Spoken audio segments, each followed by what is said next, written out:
আর এই কষ্ট সহ্য হয় না। সালটাও দিয়ে আসছে, পড়ানা ভালো হইতো, আর সরকারি চাকরি করলে আমার কে কাজ করা লাগে।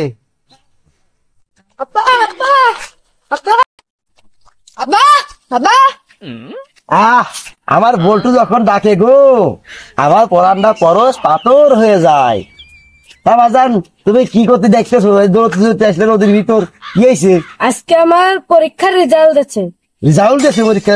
রেজাল্ট আছে, রেজাল্ট ওই রিজাল্ট আর রিজাল্ট একই হইল। আর তুমি কত পাইছো? এক রোল। মাটি চাল হলাই 100 200, আর তুমি এক করছো। তোমার আজকে না বলে আমার ভাত খাবার না আজকে। তা বাজান এদিকে আসো, শুনে যাও।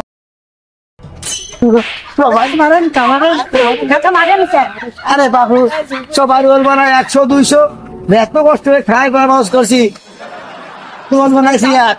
ওরে বাবুকে কারে মারবো আমি? তুই সেখানে বাড়ি আসি আজকে, তো খবর আছে আজকে। আব্বা কয় কি রে?